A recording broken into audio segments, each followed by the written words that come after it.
Good morning, everyone.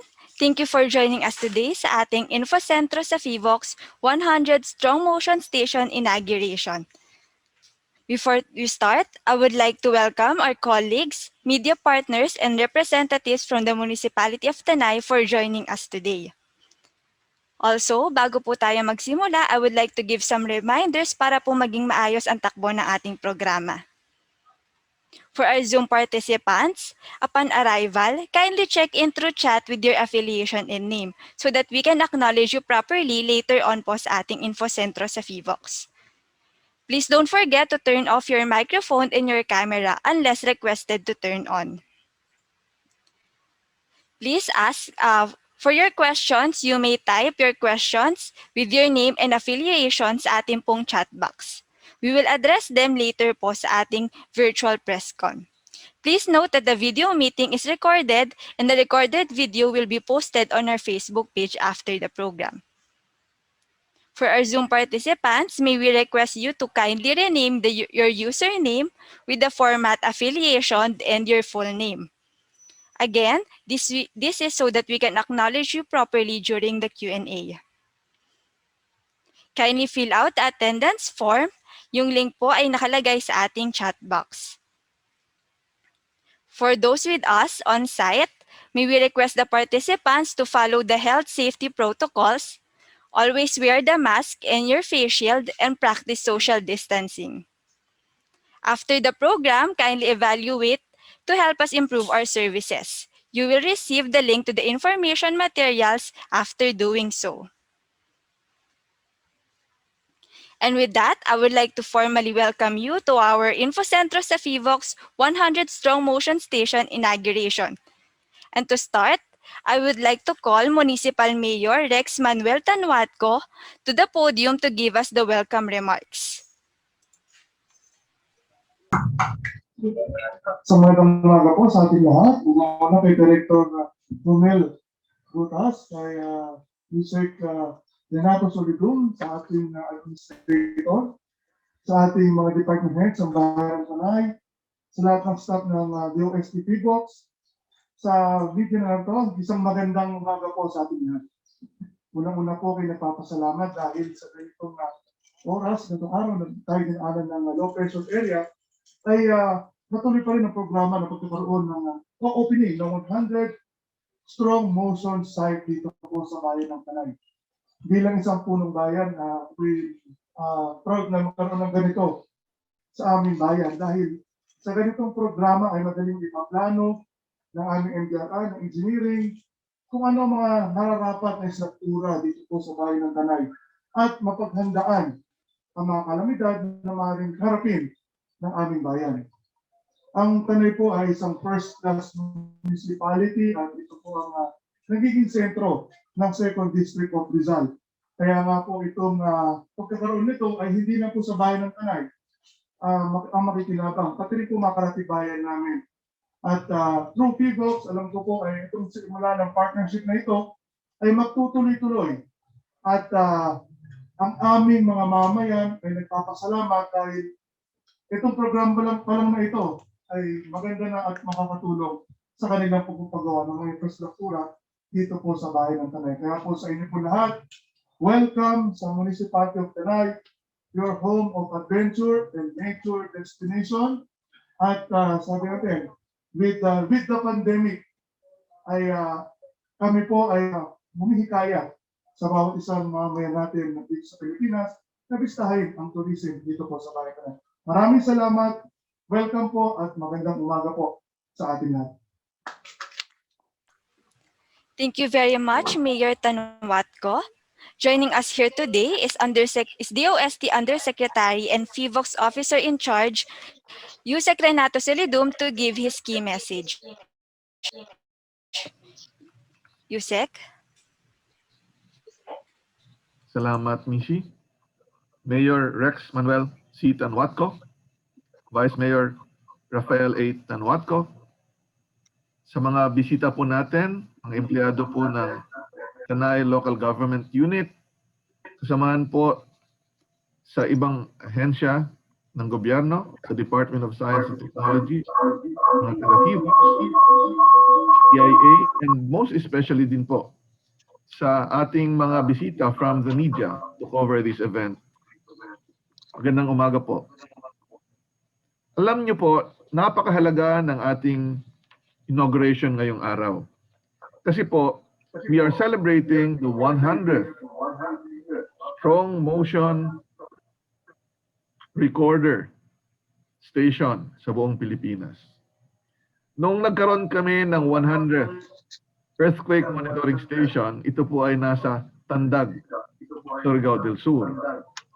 At yun naman po ay dito sa Tanay, Rizal.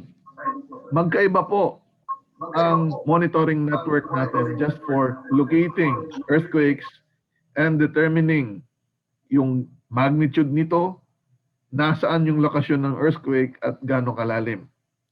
Ito pong Philippine Strong Motion Network or PSMNet ay napakahalagang monitoring network ng DOST-PHIVOLCS. It is one of the key earthquake monitoring networks not only in the country, no? In other countries, they also have the same. Because this network is equipped with tinatawag na strong motion accelerographs located in densely populated areas and near faults. So that we can record, no? Ito pong instrumento na to can faithfully record very large ground motion during high magnitude earthquake events. Hindi po ito pang lahat ng lindol na maliliit, kahit maliliit, pwede pong ma-record ng Philippine Earthquake Monitoring Network. Pero ito po na network ay napaka-espesyal. Ang nire-record lang niya ay yung napakalaking mga lindol. And these records are very important. For Tanay, this will help you characterize the type of materials underneath the ground. And it will provide you yung very site-specific response of the ground during the earthquake. Ito po ay kailangan para makadesenyo ng tamang building, ng tamang mga gusali and infrastructure in your area so that they will become more earthquake resistant, panlaban sa malalakas na lindol. In the case of PHIVOLCS, this is very important for us because this network and the station that we will have in Tanay will provide critical information to determine how the earthquake fault rupture progressed, no? Kasi iba-iba po ang kilos ng lupa, iba-ibang kilos ng fault, malalaman natin sa mga record ng strong motion sites. We will also understand the generation of how earthquake waves are propagated from a fault to other areas. And also, more importantly, be able to determine the effects of the earthquake to buildings and to the ground, especially kung malambot po yung lupa, pwede pong magkaroon ng liquefaction, and kung matatarik yung lugar, pwede pong magkaroon ng landslide. So these specialized stations are very important for research, for monitoring, and for disaster risk reduction. So marami pong maitutulong ito sa DOST-PHIVOLCS, sa mga structural engineer, sa mga academician, and more importantly, for the local government, for their own planning and for planning for land use and also for buildings.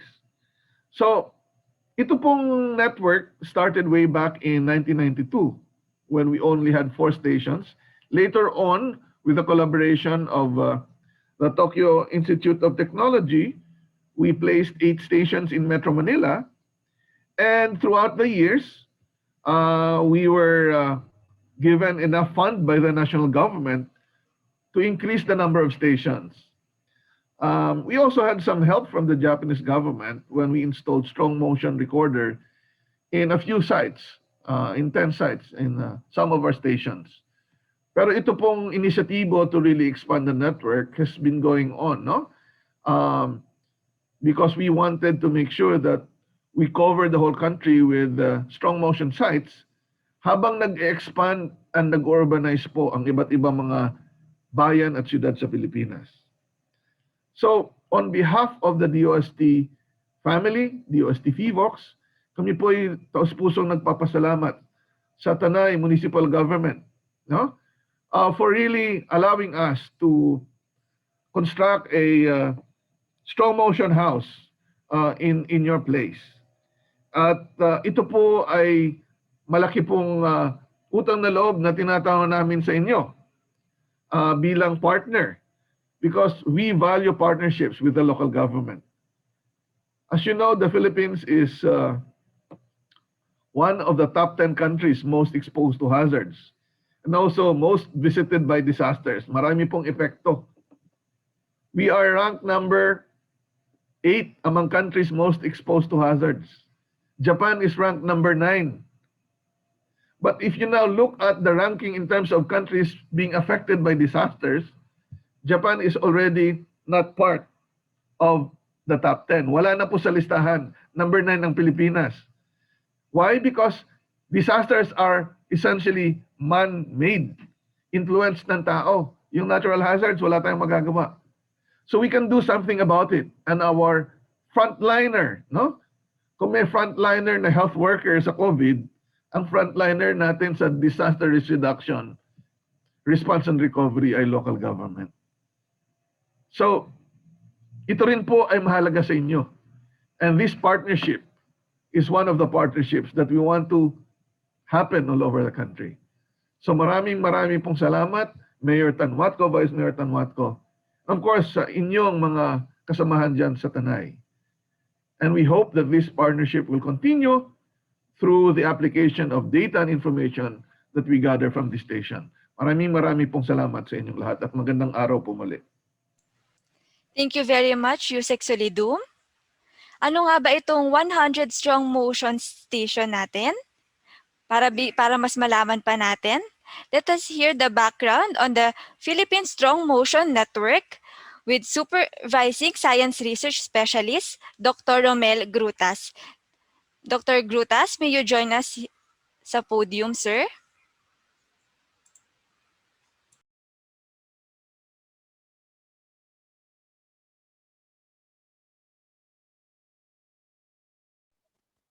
So, i-share ko lang yung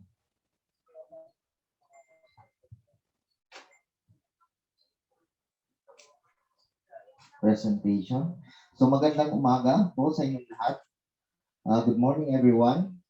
So, ngayon, I will be presenting the Philippine Strong Motion Network. So, in short, PSMNet. Ang goal po nitong proyekto na ito is to generate a database of digital strong ground motion, no? At para po kapag meron na po tayong data at makapagkalat ng data, pwede po tayong makagawa ng equation like ground motion prediction equation or GMPE. Ginagamit po na po yan sa ibang bansa, no? Mga GMPE na equation. At ito po yung ating goal. And in order to support the updating and revision of National Structural Code of the Philippines or NSCP. So yan po yung mga ginagawa ng ating structural engineers dito sa Pilipinas.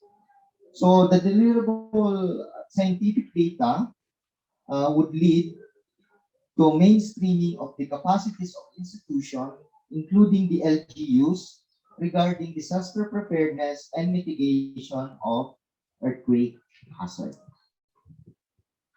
The Strong Motion Network in the Philippines was first established in the year 1992, as mentioned by Yusek Solidum, no? With only 4 stations. And then in year 1998, 10 stations were established in Metro Manila, and it's called MM Star. It's in collaboration with the Tokyo Institute of Technology. Then in year 2000, one strong motion station was sponsored by the National Council of Churches in Australia and was installed in San Agustin Church. So in year 2009, no, we expanded.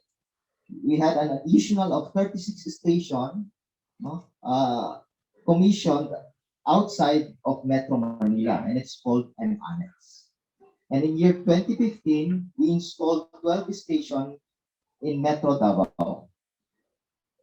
As of today, a total of 99 strong motion were installed and are operational. So ito ngayon yung pang 100 na station natin dito. Ito ngayon yung sa Tanay na Rizal.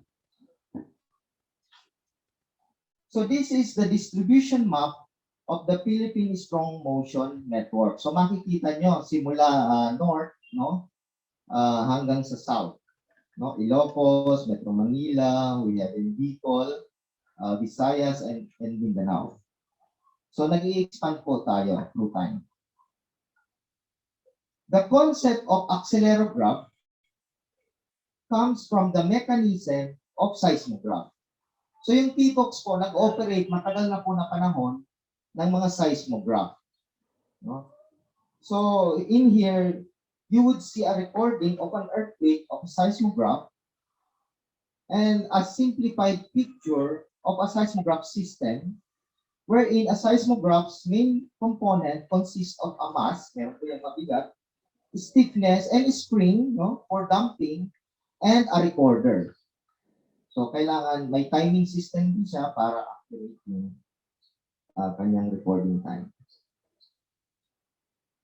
PHIVOLCS has different sets of instruments from short period to long period velocity seismometer. Short period is suited for recording regional earthquakes, whereas long period or broadband seismometer is ideal for teleseismic event, earthquake event. So now comes the strong motion, which was intended for civil engineers who want the output of the system to be acceleration rather than the velocity. That's why it's called accelerometer or accelerograph, the whole system. In order to compute the force, we need a formula, no? We need a mass multiplied by the acceleration. So this is the sample profile of one strong motion site, which shows the location where the strong motion unit is installed, as well as the multi-hazard assessment for the area. So nandyan, multi-hazard ground rupture, ground shaking, liquefaction, and other. This is the sample of a newly constructed strong motion house last year in DOST Region 5, no, in Legazpi, Albay. So makikita nyo halos kaparehas lang din yan ng design ng itinayo dito sa Tanay, Rizal. This is another sample of constructed strong motion at the MDRRMO lot in Rosario, Batangas. Then another one is located in DOST, Batac City, Ilocos Norte. No, ito yung kanilang strong motion station. The first significant earthquake event recorded by the strong motion was the December 12, 1999 Hermana Mayor earthquake that had a magnitude of 6.8, and the Metro Manila network is approximately 200 kilometers away from the epicenter. So na-record po yan ng ating network sa Metro Manila. So this is the time history. Makikita po natin yung paggalaw or yung lindol. Time history waveform of the December 12, 1999 event. And also shown here are the response spectrum, which is needed by the structural engineers. Another sample of recorded earthquake is the October 8, 2004 event. The maximum acceleration recorded by the Pateros station has a value of 44.5 God.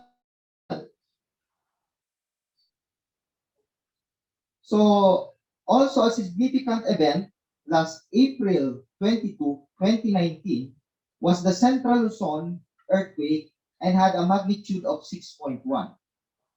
It was recorded by Metro Manila and Central Luzon Strong Motion Cluster. And the largest peak ground acceleration or yung pag-uga ng lupa was 199 gauss or 0.19 or 0.2 G. No? Yung G stands for the gravity. This event was the reason for the collapse of the Chuson supermarket in Porac, Pampanga. Kung naalala nyo. At dito sa Manila, yung Ayak, Emilio Aguinaldo College, no, parang nagiling or tumabingi. No? In summary, the strong motion units are strategically located near densely populated areas and near active fault. The aim of the project is to generate a database of digital strong motion to help update the National Structural Code of the Philippines. This would also help in characterizing the type of materials underneath the soil and provide information about site effects and response and to determine the ground motion effect to building and ground failure such as landslide and liquefaction. So with that, thank you very much. Thank you very much, Mayor Rex Tanguangco and Vice Mayor. So you may contact PHIVOLCS. No? We have Facebook and Twitter account.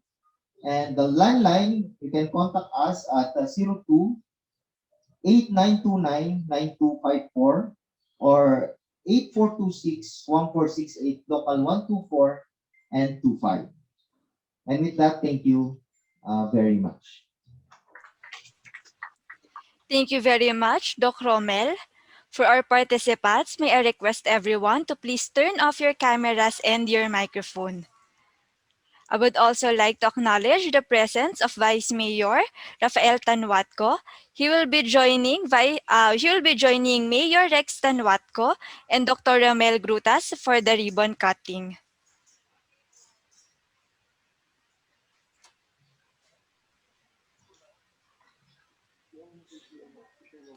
Doc Romel, Mayor Tanwatco and Vice Mayor Tanwatco will be going to our station for the ribbon cutting. Can you stop there?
Sir Master. Hello. Binubuksan na po natin ngayon yung ating strong motion house. Wherein nandito po yung ating student. So, maliit lang po yan. So, yan po yung instrument niya. At yan po ay pinapower ng ating battery. At nandun po sa taas yung solar panel. So, yan, ganyan lang po maliit.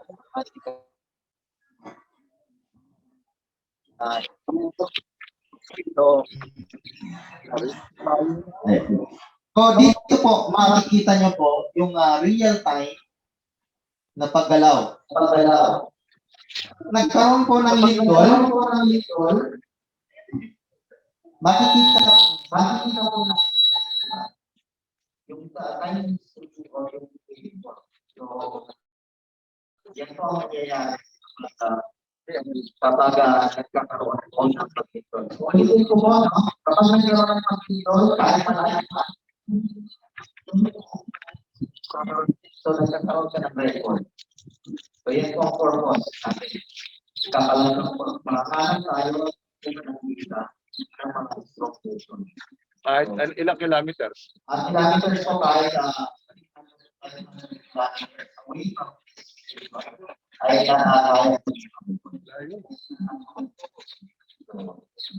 ang maganda po dito ay pwede lang po ito magamit ng mag-design po kayo. So, para natin mag-design yung scientific earthquake proof capability. So, kaya i-input niya po yung record. So, specific na po dito sa Tanay. Maganda po pag-iisahan na po yung Tanay. So, ibigay ko na ito. Dahil po ay partner natin. Pagkatapos, yun po. So, ayan po. Mayor.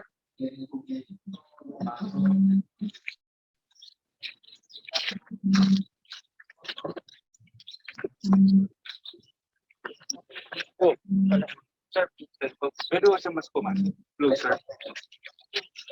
Sir, close. Ayaw niyo po ba? Sige.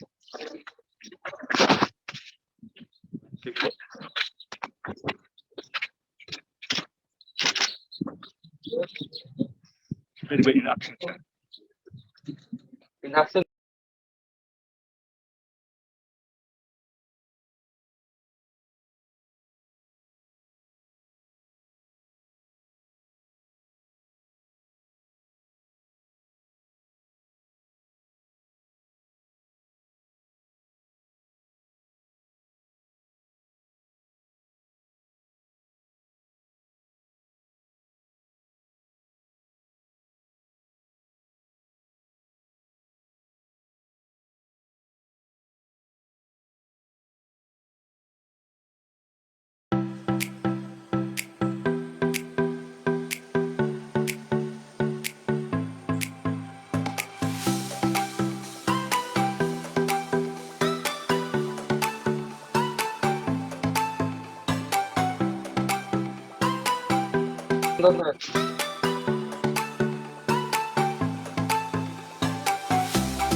May I remind our participants to please type your questions with your name and affiliation sa ating pong chat box and we will address them po during po sa ating infocentro sa PHIVOLCS.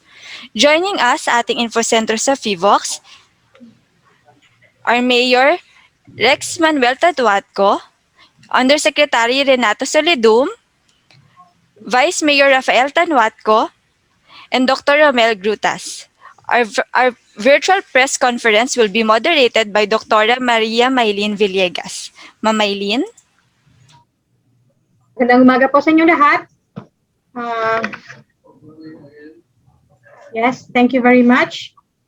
Before we begin, I'm Maylin Martinez Villegas and I will be your moderator for this very short info centro sa PHIVOLCS. Kasama po natin ngayong umaga, syempre, si Mayor Rex Manuel Tanhuatco at si Vice Mayor Rafael Tanhuatco, kasama si Dr. Romel Grutas and of course ang ating pong USEC, ang USEC ng DOST, USEC Renato Solidum Jr.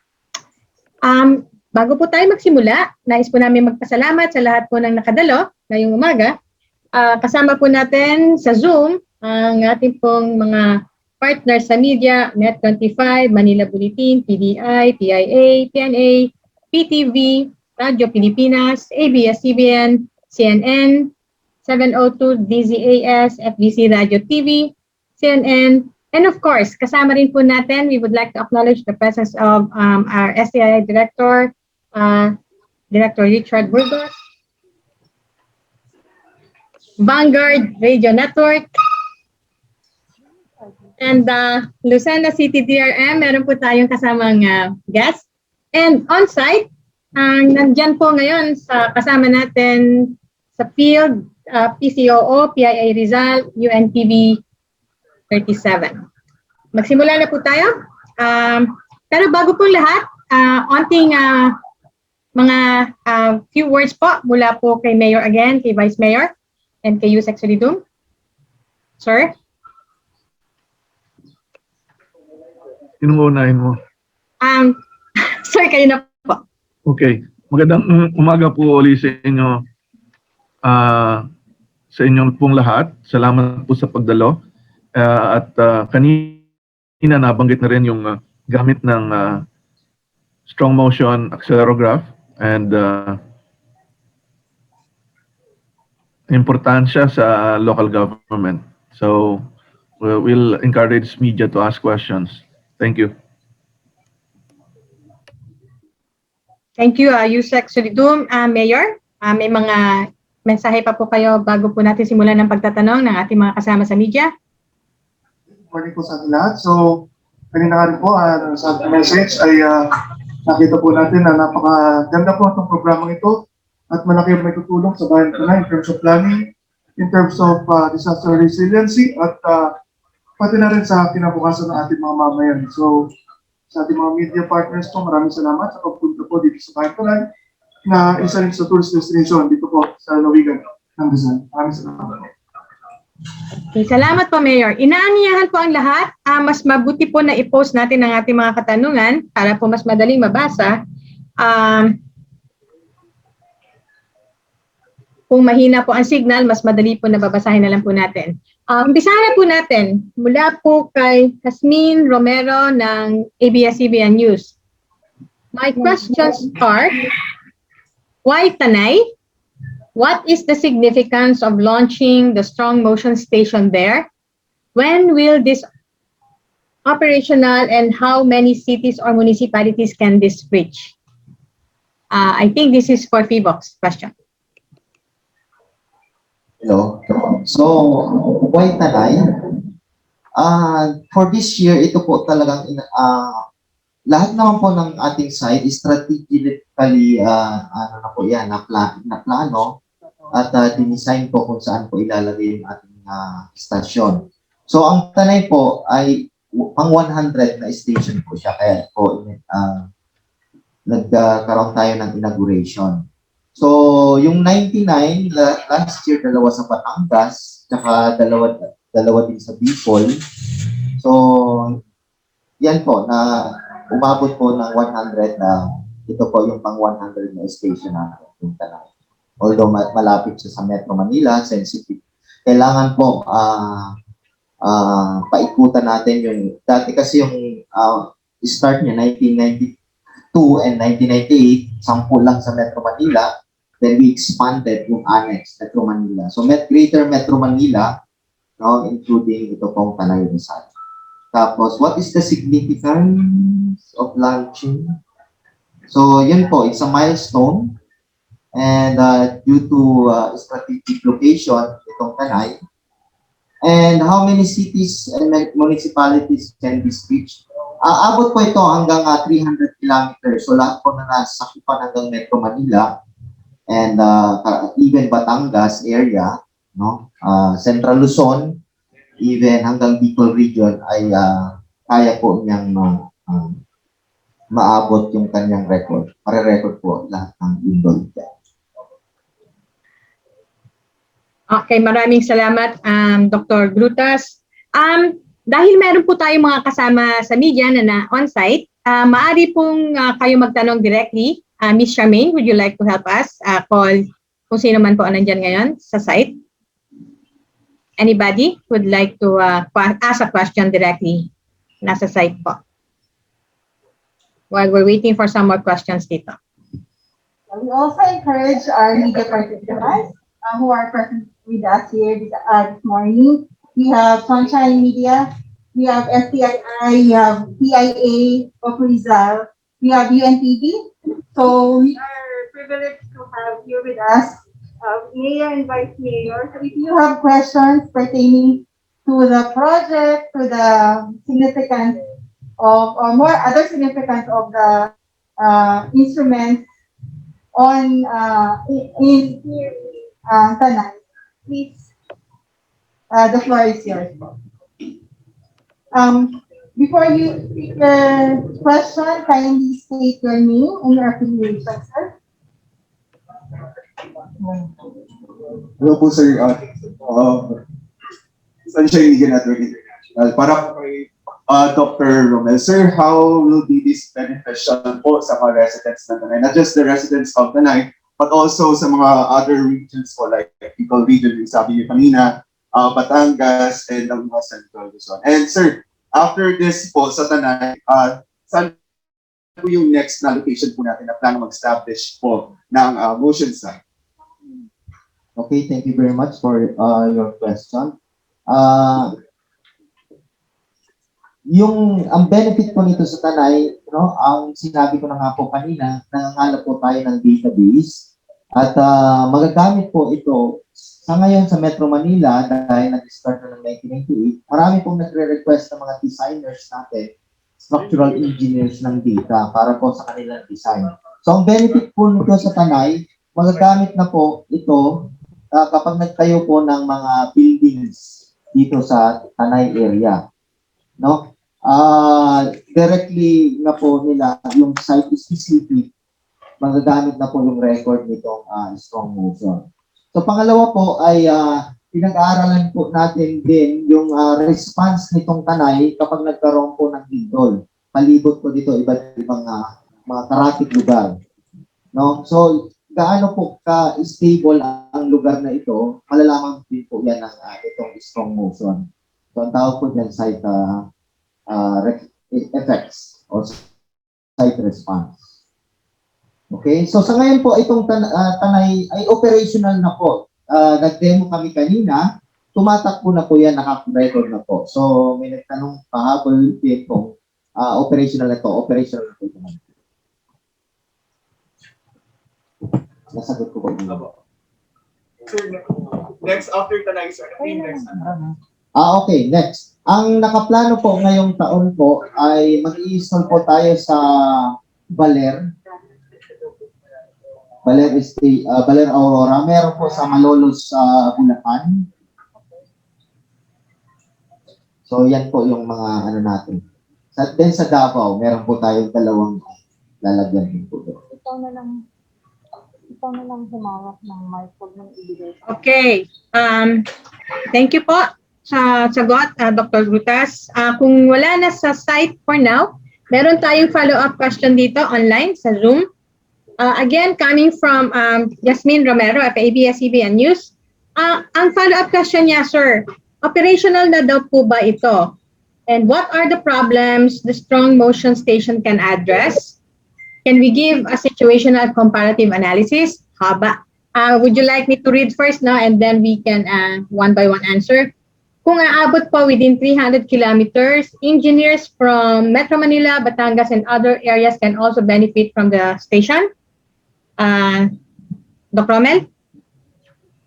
Yes. Yung una pong tanong kung operational na. Opo, operational na po ito. Sinampol na po natin kanina. Nagpagkat po si Mayor at nakita po natin ang record ng kanya paggalaw ng lupa. No, operational na po ito. And pangalawa, what are the problems this promotion can address? Malaki po sa engineering side, kailangan po talaga sa design natin ay meron tayong kailangan po natin siyang i-assess for earthquake, no? So, kailangan po ma-incorporate po yung ating seismic design. So, sumunod po tayo sa structural code ng Pilipinas or NSCP.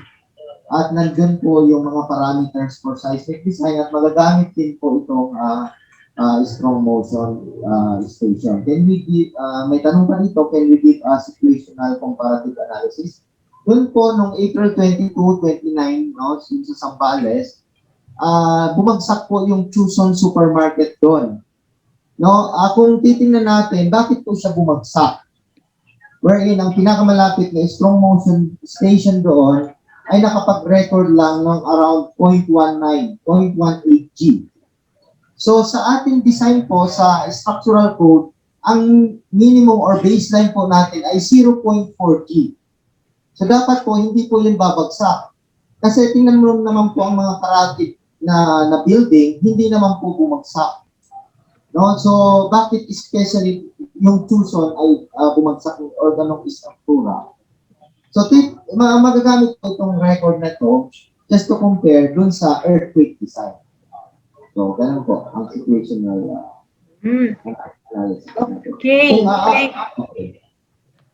May dagdag ka pa, Dr. Romel? Wala na.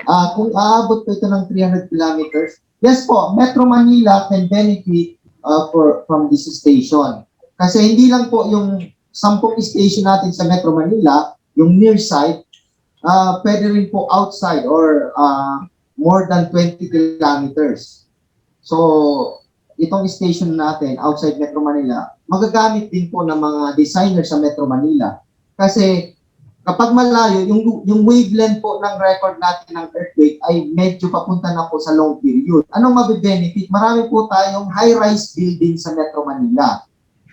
So, hindi lang po, pag malapit po ang station natin, yung earthquake, short period po ang major noon.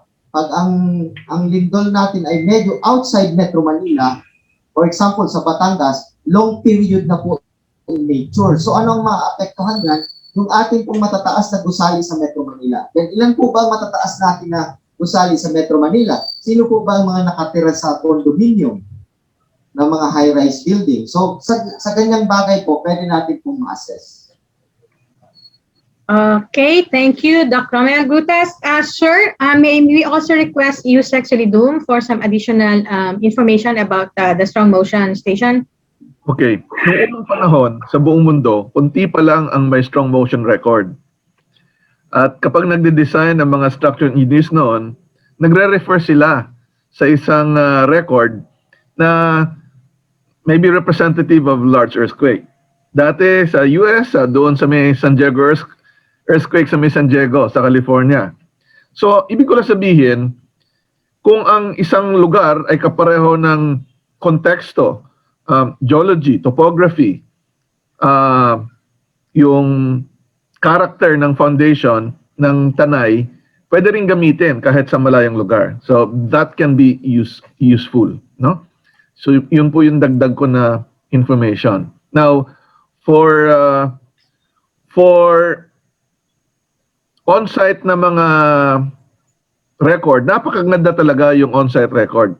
Kaya nga pinapadami natin ang mga earthquake strong motion stations. Mas madami, mas makakarakterize natin ang maraming lugar. But if an area has not been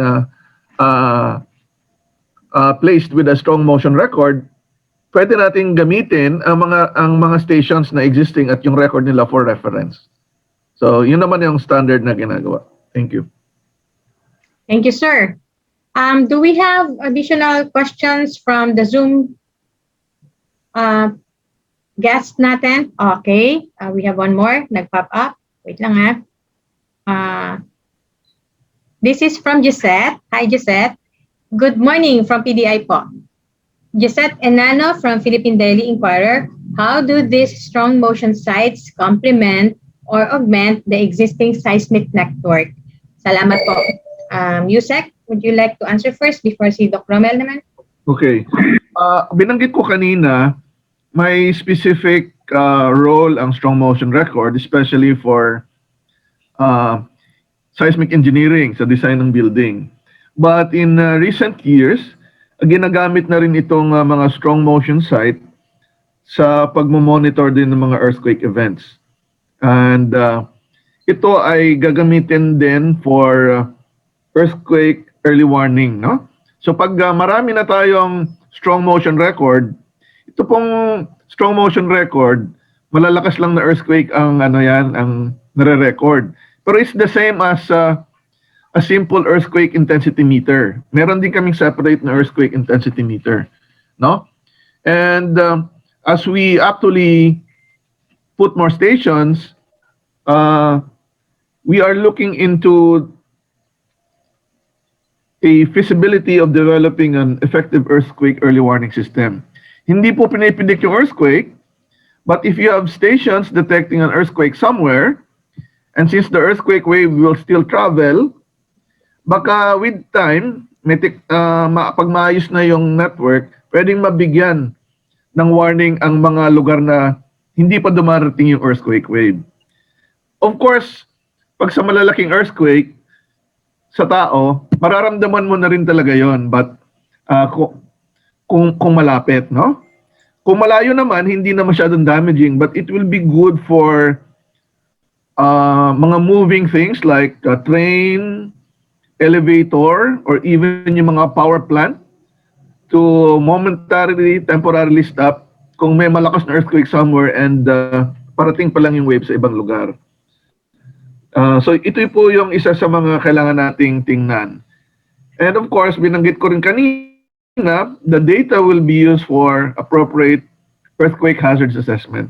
No, yung lakas ng pwedeng mangyaring pag-uga sa isang lugar, pwede bang may liquefaction dyan based on the character of the ground interpreted from the seismic data, and also kung pwede rin magkaroon ng landslide. Okay, thank you. Maganda po ang pagpapaliwanag ni Yusek. May additional pa po bang questions from the floor? Ay, may follow-up. Wait lang po. Quick follow-up lang po. May we know how much funding was used to establish this 100 strong motion site in Tanay? Okay. Paano po yung maintenance? Usually, ang cost nito is around the sensor itself, and the instruments would be around 500,000. Now, may mga iba-ibang klase ng instrument, may mas mahal pa dyan. Pero yung mga ganyang klase, mga 500,000, and then yung construction ng mga housing with the solar panel would be around 700,000, no? 500,000 yung sensor, 700,000 yung housing. Yung maintenance, binibisita po yan ng ating mga technical team. Meron po tayong mga engineers that would maintain that. Now, dagdagan ko lang din yung explanation ko kanina sa earthquake early warning. Maliban sa pagpapaalam sa tao na magkakaroon ng earthquake, yung automatic shutdown na binanggit ko kanina, yung mga sa elevator, sa trains, mga power generation, ang gusto natin ay magkaroon ng automatic shutdown process para hindi masira o madiskarel yung mga instrumento. Okay, thank you, sir.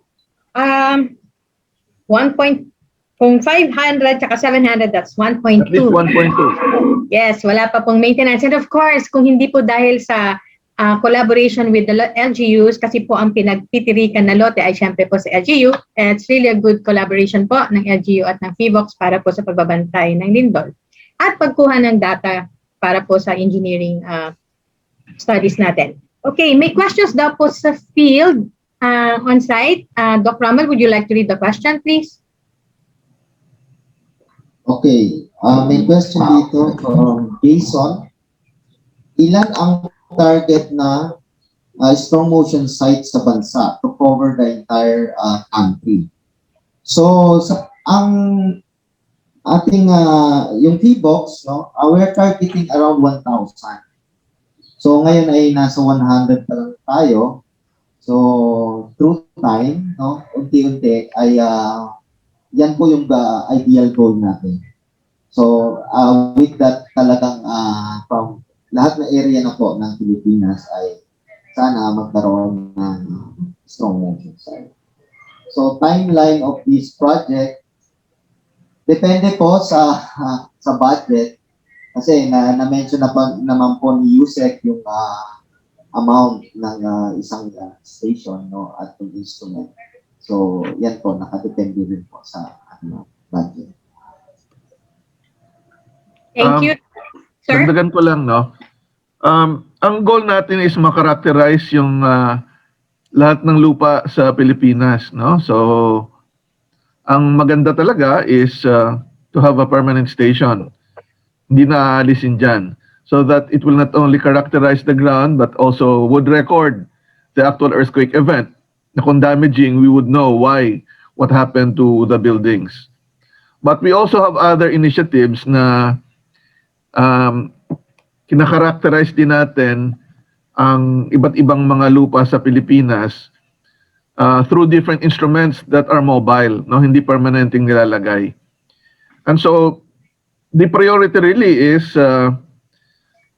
pagdating po sa earthquake kasi, pagdating sa earthquake risk, yung urban areas, yung nag-urbanize ang pinakadelikado. Kasi pag nag-urbanize, maraming bahay at maraming building na tinatayo at itatayo pa. So yun po yung mga prioritization na ginagawa, kaya nauna po yung mga metro areas, no? And then pupunta na tayo sa outside of the metropolises, no? At pupunuin. But habang walang instrumento, baka magtanong kayo, hindi talaga mabilis yan maglagay. Nag-iikot po tayo to characterize the different cities all over the Philippines. Isa rin itong proyekto at mga mapa po niyan, yung mga mapa ay nakalagay po sa ating website at sa Hazard Hunter Philippines na magagamit ng mga engineers. Pwede pong malaman ng bawat LGU kung ano ang character ng ground, kung paano siya mag-vibrate. Para yung mga building na itatayo, hindi kapareho ng vibration ng ground para hindi siya masira during the earthquake event. So baka magtanong kasi kayo na 1,000, malayo pa yon, wala na po, baka wala na po kami sa sa PHIVOLCS by the time. Ibang henerasyon na ang gagawa. But we are also doing other projects to provide the LGUs and engineers the information that they have through projects where we go around the country. Thank you. I think, sir, may follow-up lang. It's related to the statement you mentioned earlier about pagiging permanente ng mga stasyon. Ilan po sa 100 stations ang hindi permanent, bakit inaalis sila? I guess there was something about yung permanency ng station. Lahat ng 100 stations ay permanent. Pero yung ibang mga stations, meron po tayong instrumento na iniikot natin to characterize the certain areas at magagamit niyo yung data for seismic design. Meron pong mga instrumento. Si Dr. Grutas din ang project leader ng isang project. Romel, can you briefly describe what you do? Yes, ito pong 100 na station natin, permanent po ito.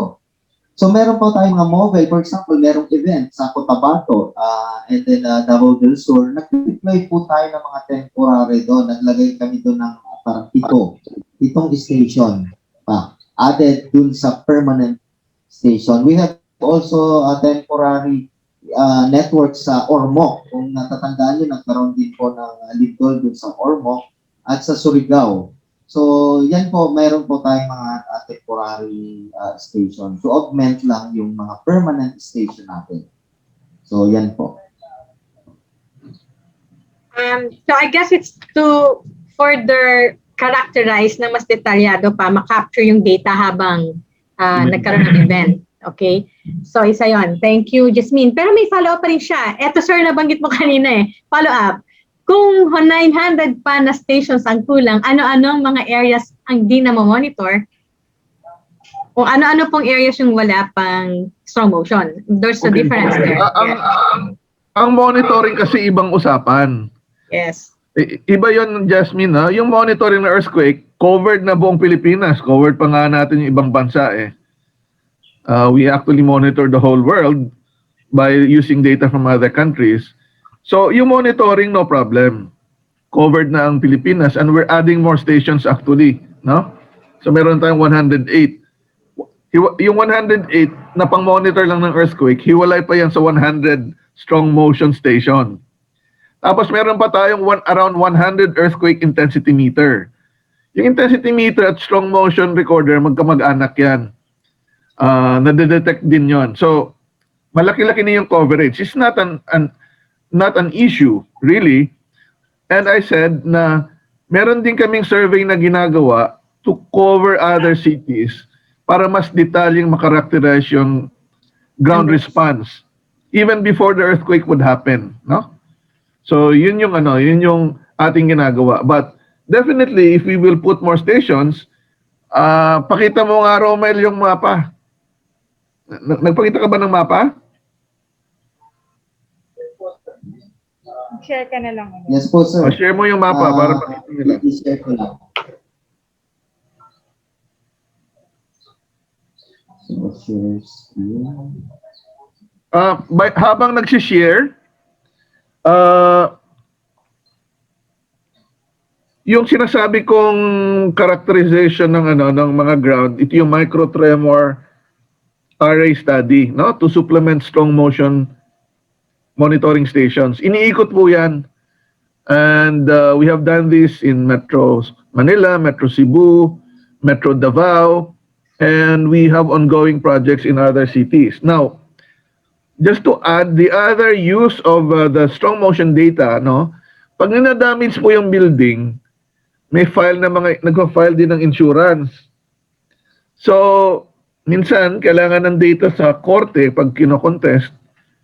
At yung strong motion data would be yung pinaka-proof kung talagang ang building ba ay nasira dahil malakas yung earthquake or yung building ay nasira dahil mahina yung building, no? So parang ganun po yung gamit nun. And also, when we want to rehabilitate a building, kung kaya pa niyang i-rehabilitate, maganda rin may data, no? Doon sa lugar. So, Yan na po yung mapa. No? Nakalagay po yung mapa. So you would see na Metro Manila, parts ng Central Luzon, Metro Cebu, Metro Davao, and then area sa Leyte, Ilocos, no? So mapapansin nyo, hinahabol din yung mga may mga lugar na may earthquake events. Kasi po, yung strong motion record kumpara sa ordinary earthquake monitoring station, sa earthquake monitoring station, kahit maliliit na earthquake at hindi mo maramdaman, ire-record niya yon. Itong earthquake strong motion recorder dapat nararamdaman, malakas. No? Kasi otherwise, hindi siya masyadong magre-record. Yan yung purpose niya. So makikita nyo, hindi masyadong kalat kasi hinahabol din kung saan yung mga areas, metro areas, at kung saan lumilindol. Para magkaroon tayo ng record. Sayang din naman, ilagay yung instrumento tapos walang nangyaring lindol sa lugar, hindi nakaka-record. At walang data na magagamit. So unti-unti, that will be expanded. Okay, thank you. From what we understand, meron po tayong Philippine Seismic Network. Ito po yung 108 stations natin na permanent, manned and unmanned. And meron din pong intensity meters na mga stasyon na nag-augment. yun nga daw po yung kamag-anak. And then of course, itong Philippine Strong Motion Network naman, o PSMNet. This network naman is specialized for really strong earthquakes para po mas ma-record naman yung malalaki. Yung po ating sensitivity is very important, of course. And so, may questions pa po ba from on-site before we check itong nasa Zoom meeting natin? Charmaine, meron pa? Wala na.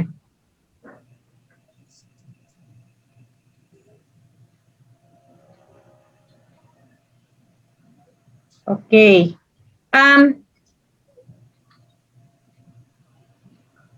Makikita niyo po yung kahalagahan ng atin pong ni-launch na stasyon ngayon and site natin na to. Sana po ay makita ninyo kung gaano ka-importante ito para po matulungan din tayo. Actually, I think it's a good opportunity. Makita po na ibang LGUs. Partnership po with PHIVOLCS is very important. Sana po ay magpagpatuloy natin ang pagkakaroon ng maraming partnership with other LGUs. Makita po natin na ang Tanay ay malugod na tinanggap ang PHIVOLCS para dito. Sir? Meron po. Meron pa? Wala. Wala na dyan, Charmaine? Sir? Tanay government o anong mga plano nila. Yan, sir. Mayor? Pwede po nating sabihin din po sa ating mga kasama kung ano na po ang ating mga way forward at mga plano para po sa ating partnership na ito. Sir? Okay, maraming salamat po. So with Tanay as one of the fastest growing municipality in Rizal, na mapansin po niyo, dami ring developments dito po sa aming bayan. With this program, with this partnership, at makikita rin po ninyo, ang bayan Tanay, meron kaming lawa, may kapatagan, may kabundukan. So parang all terrains will be seen here in Tanay. At itong partnership natin, mapaplano ng aming municipal planning, pati ng Sangguniang Bayan, kung ano dapat mga zoning, infrastructure, disaster area, at maging handa ang aming mga mamayan. Magamit din po ng barangay itong mga data na ito dahil yung mga low-lying areas namin para malaman namin kung sino yung mas vulnerable sa lindol. Sa po sa mga sisal kanina, dahil ang bayan ng Tanay po ay isa sa mga mahigpit na nag-implement ng building code dito po sa ating lalawigan, ay mapaplano ng ating engineer kung i-approve pa nila at tama ba sa yung strength ng kanilang infrastructure or design para sa kalupaan ng bayan ng Tanay. So, sir, sana hindi po dito natapos ang partnership of PHIVOLCS, UST, at ng bayan Tanay. Kami po ay open para po sa any research para po makatulong na rin sa lalawigan ng Rizal at sa mga mamayan ng Tanay. So maraming salamat po. Good morning. Maraming salamat. Palakpakan po natin ang Tanay. Maraming salamat po, Mayor and Vice Mayor, of course, sa mga kasama po natin, sa staff po ng office ni Mayor, kasi po, ng isang linggo pa po kami nang-i-store po sa inyo. Maraming salamat po.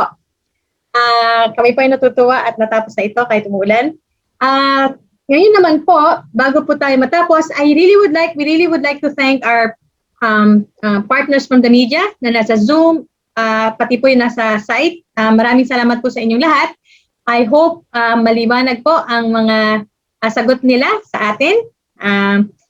Dahil pagkatapos po nito, ibinabalik po na po kayo kay Missy. Missy, are you still there? Yes, ma'am. Thank you, Ma'am Mylene, Yusek Solidum, Mayor Tanwatco, and Dr. Romel Grutas.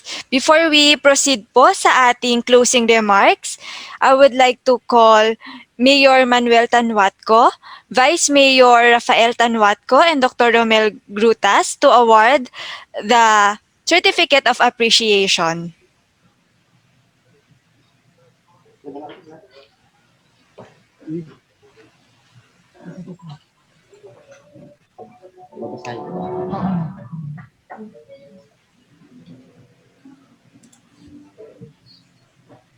So, Department of Science and Technology, Philippine Institute of Volcanology and Seismology, present this certificate of appreciation to Mayor Rex Manuel C. Tanwatco for his invaluable support in the conduct of 100 Strong Motion Site inauguration on February 23, 2021 at Tanay Municipal Hall, Rizal Province.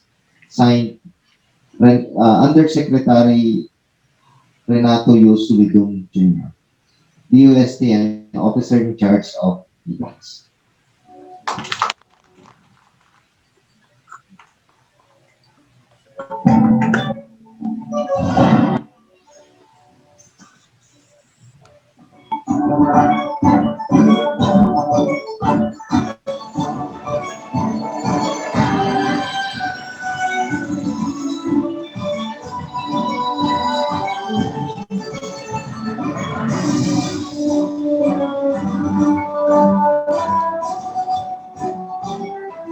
And UST PHIVOLCS present this certificate of appreciation to Vice Mayor Rafael A. Tanwatco for his invaluable support in the conduct of the 100 Strong Motion Site inauguration on 23rd February 2021 at Tanay Municipal Hall, Rizal Province.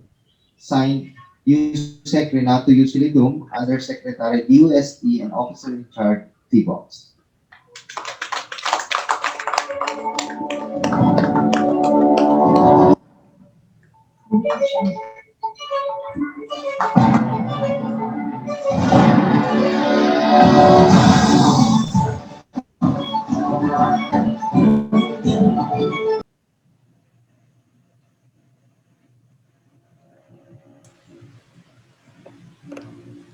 Thank you very much, Dr. Romel Grutas.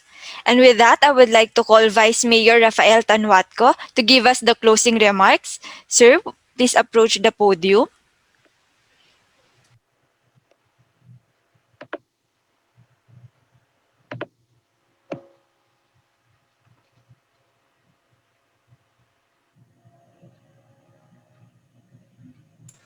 Once again, I would like to call Vice Mayor Rafael Tanwatco to the podium to give his closing remarks.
To give us his closing remarks, I would like to call Tanay Municipal Vice Mayor Rafael Tanwatco to give the closing remarks.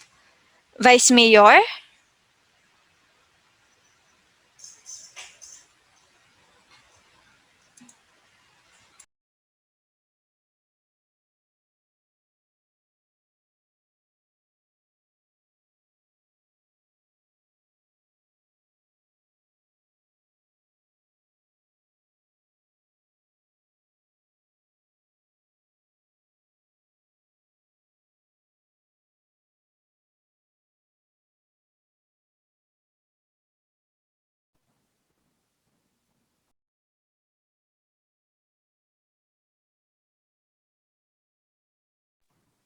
Kindly check audio. Kindly check audio.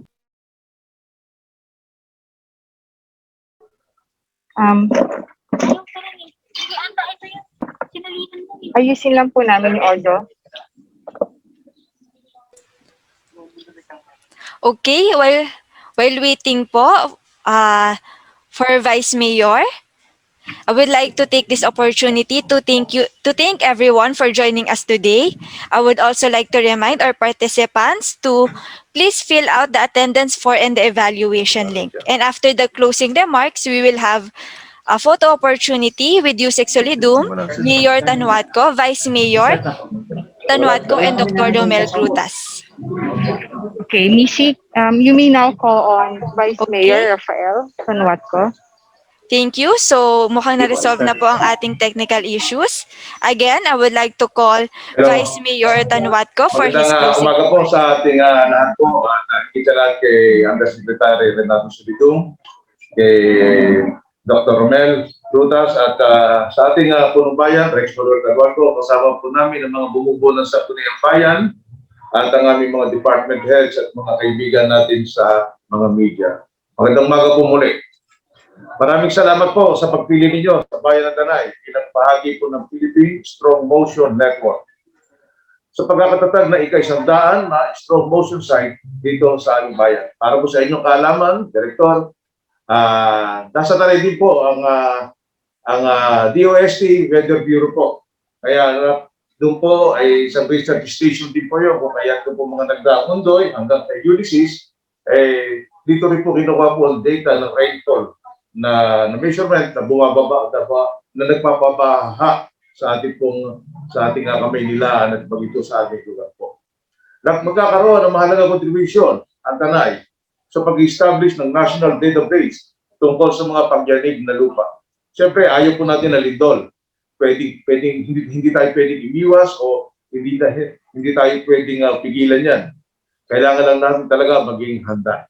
Sa pamamagitan ng strong motion sites, ang ground motion database na may establish ay magiging kagamit-gamit sa research, earthquake engineering, at maging sa pag-update ng Philippine Structural Code. At tulad na sabi nga ni Yusek Solidum, ibig sabihin, ang mga structural engineers, dahil sa database na yan, malalaman nila kung ano ang dapat natibay ng mga struktura nila tayo base dito sa ating station natin ito.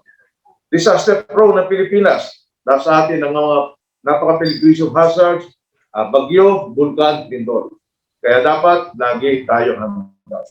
At ang strong motion network ay makakatulong para maging handa tayo sa mga lindol. Kaya sa pagtatayo po ng station ito, masok po kayo, ay ingatan po namin ang ating station ito na nakatayo po sa ating bayan po ng Tanay. Maraming salamat po at magandang umaga sa inyo.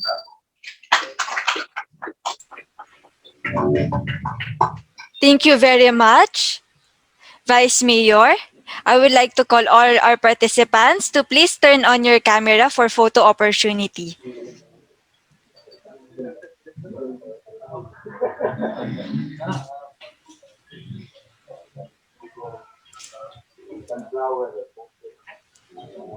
Once again, I would like to call our participants to please turn on your camera. Also, reminder lang po na tayo po ay magsagot po ng ating attendance form and evaluation link dun po sa ating chat box. Thank you.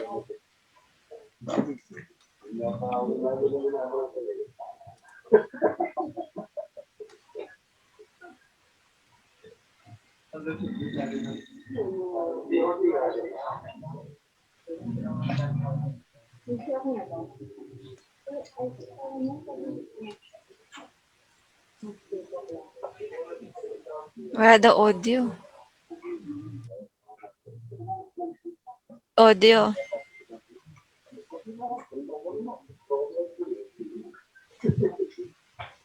I think we're having some technical difficulties sa ating pong site. But nevertheless, we'd like to still ask everyone to turn on their cameras. Ready na po ba? Message na lang. Ready na kami. Ready na Okay lang po. sila. Miss Lucille Sanico, please take our photo, ma'am. Tingin po kayo dito. Yung camera. For our participants po sa ating site, nakakita pa rin po kayo using our webcam. To give us your best smile. 1, 2, 3. Smile.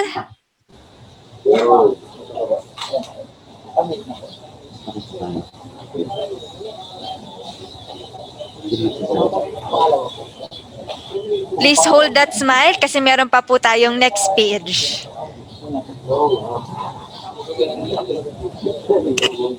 Okay, 1, 2, 3, smile.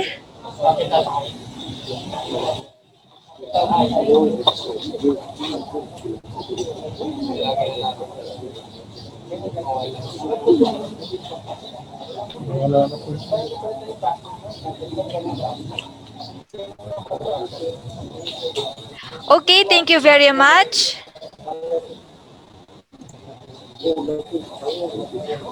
Once again, I would like to thank everyone for participating sa ating Infocentro sa PHIVOLCS 100 Strong Motion Station Inauguration. On behalf of DOST-PHIVOLCS, thank you for joining us today. Also, reminder po sa ating participants to please fill out the evaluation form to help us improve our services. You will receive the link for the information materials after doing so. Thank you very much, everyone. Have a nice day.